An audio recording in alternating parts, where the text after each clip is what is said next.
You know, years after the lending and foreclosure crisis ravaged parts of Cuyahoga County, some neighborhoods still aren't totally recovered. That's according to a new housing trends report from the Western Reserve Land Conservancy. News 5's Olivia Fecto shares why, despite progress, a lack of funding could mean a backslide for neighborhoods in Cuyahoga County.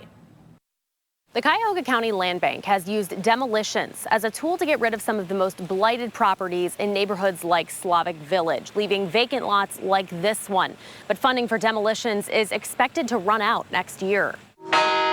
Across the street from St. Stanislaus Church, Doug Brooks is dealing with a dilemma. It's just been a real serious eyesore. He's talking about condemned properties on either side of his house on Foreman Avenue. When I have the windows open in my house, it's super smelly. Both houses smell. You could smell. It's just horrible smells, and then the eyesores, but looking at them. Brooks is thinking about selling, but knows he wouldn't get the price he wants. That's a problem plaguing neighborhoods like Slavic Village, despite home sale prices being up across the board. On a 20,000-foot level, people were saying the foreclosure crisis was behind us and everything is fine. Frank Ford is a senior policy advisor at the Western Reserve Land Conservancy, tracking progress in Cuyahoga County's housing recovery.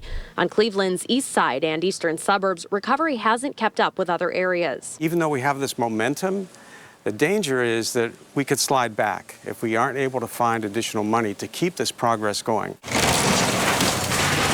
The Cuyahoga County Land Bank is set to run out of funding for demolitions in 2020.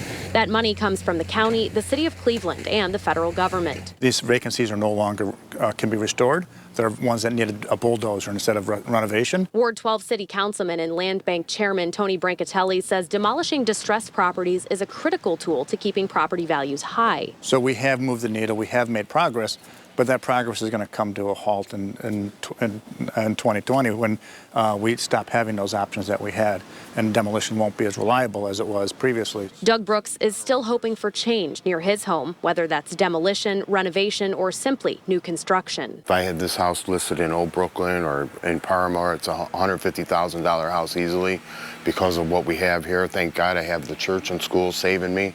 You know, I would be lucky to sell it for 30 grand. The Western Reserve Land Conservancy projects by 2020 there will still be about 3,000 properties that need to be demolished. 3/4 of those are here on the east side of Cleveland.